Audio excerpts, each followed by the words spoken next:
হাতে নয় বীজতলায় ঘাস মারা বীজ দিয়ে ভাতে মারার চেষ্টা।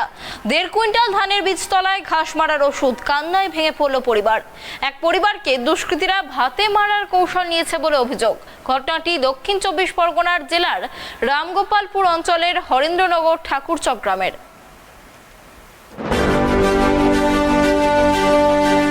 হাতে নয় বীজতলায় ঘাস মারা বীজ দিয়ে ভাতে মারার চেষ্টা।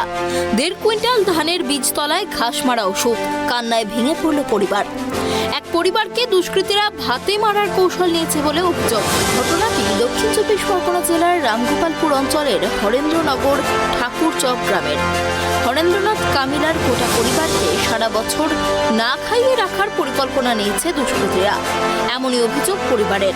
হিংসার কোপ পড়ল ওই কামিলা পরিবারের ধান চাষের জন্য তৈরি করা বীজতলার ওপর। কামিলা পরিবারের অভিযোগ, তাদের 40-50 বিঘা জমি চাষের জন্য তৈরি করা 1 কুইন্টাল 40 কেজি বীজ ধানের তলা পুড়িয়ে দিয়েছে ঘাস মারা ওষুধ দিয়ে। আজ সকালে এই খবর পাওয়ার পর মাঠে গিয়ে বীজতলা দেখে মাথায় আকাশ ভেঙে পড়ে বাদল কামিলা ও তার ভাই হরেন্দ্রনাথ কামিলার। কান্নায় ভেঙে পড়েছেন কামিলা পরিবারের পুরুষ ও মহিলারা, চোখে মুখে আতঙ্কের ছোঁয়া। বলতো আমি তোলা কোথা থেকে বাবা, আমার চাপ সমস্ত জায়গায় পড়ে থাকবে, আমার কে ক্ষতি করে দিল, এত বড় ক্ষতি। আমি কিছু ক্ষতি করিনি, আমি কেন করলো আমার এইভাবে আমি তো বুঝতে পারিনি।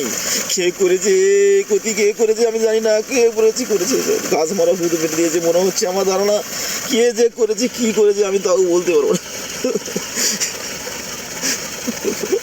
আমি কি করে যে চাষ করবো, প্রশাসনকে জানিয়েছি, প্রশাসন তো এখনো আসেও নি, তার দেখতেও আসে না।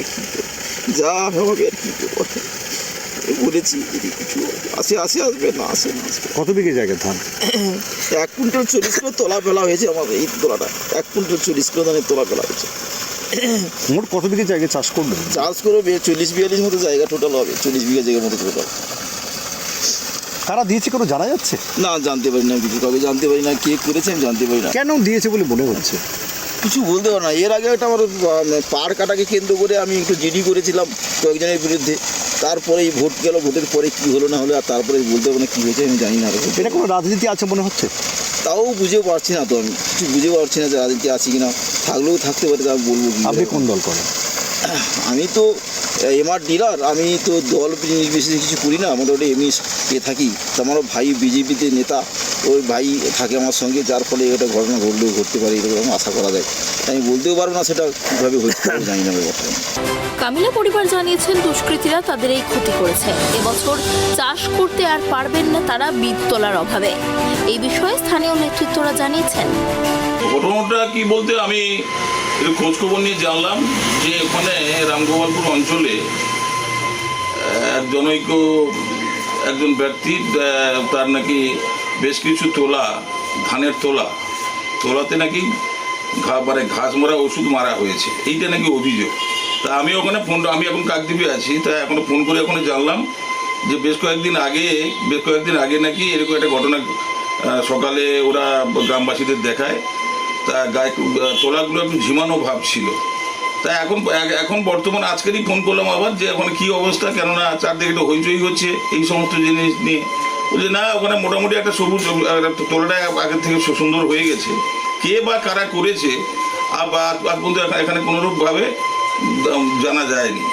তা আমি একটা কথা বলি কি, রামগোপালপুর অঞ্চলে আমাদের এই যে পঞ্চায়েত নির্বাচন হলো, পঞ্চায়েত নির্বাচনের পরপরই আমরা সুন্দরভাবে ওখানে সমস্ত রাজনৈতিক কর্মীদেরকে আমরা সুন্দরভাবে বলেছি যে রামগোপালপুর অঞ্চলে কোনোভাবে কোনো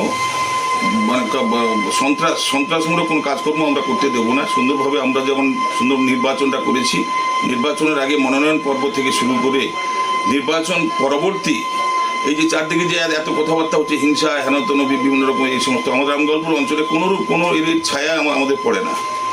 ঘটনা কি ঘটেছে জানি না। সকালে হঠাৎ শুনলাম যে এরকম ধরনের আমাদের তলার উপরে যেন কেউ কিছু করেছে, তলাগুলো শুকিয়ে যাচ্ছে। তা আমি এসে দেখলাম, দেখার পরে আমার মেজদাও আমাকে ডাকার পরে আমি যখন দেখলাম, আমার মেজদা বলতে বাদলচন্দ্র কামিলা, তিনি বিষয়টাকে দেখার পরে আমি তলাতেও এলাম। তলাতে দেখার পরে দেখলাম সব ঘাস মারা ওষুধ ছাড়া অন্য কিছু হতে পারে না, এরকম একটা বিশেষ জানা গেল। এই অবস্থাতে আমাদের তলার যে পজিশন পড়ে আছে, কারণ আমার এবছর জায়গা জমি রোয়ার কোনো স্কোপ থাকলো না। আমার পরিবারটা টোটালটাই না খেয়ে হয়তো সুখে থাকতে হবে। জানি না কী অবস্থা কী হবে। প্রশাসনের কাছে আমার মেয়েটাকে পাঠিয়েছিলাম, প্রশাসন এখনও পর্যন্ত আসেনি। আমিও নিজেও ফোন করেছি, লিখিতভাবেও দিয়েছি ফোনের মাধ্যমে, তাও আইসিকে বলেছি, এখনও পর্যন্ত কোনো প্রশাসন আমার এখানে পর্যন্ত পৌঁছায়নি। জানি না, আমি বিজেপি করি এটা সত্য, কারণ আমি এই অঞ্চলের জিএস, সেই কারণে করেছে বা কী অবস্থায় করেছে আমিও বলতে পারছি না। কারো বিরুদ্ধে অভিযোগ করেছে? না, আমি কারো বিরুদ্ধে করবো? আমি তো কাউকে দেখিনি আর জানি না কে করেছে, কার বিরুদ্ধে করব। আমার সেভাবে বিরুদ্ধে করার মতো আমার কোনো সেরকম স্কোপ নেই বা জায়গাও নেই। আমি কাউকে চিনি না, জানি না কখন কে কী করেছে। এই বিষয়ে ঢোলা থানায় অভিযোগ দায়ের করেছে ওই কামিলা পরিবার। এই অবস্থা দেখে বসে বসে সারাদিন কেঁদে চলেছেন কামিলা পরিবারের বৃদ্ধা 90 বছরের দ্রৌপদী কামিলা। দক্ষিণ চব্বিশ পরগনা থেকে গোপাল শীলের রিপোর্ট, ট্রাইব টিভি।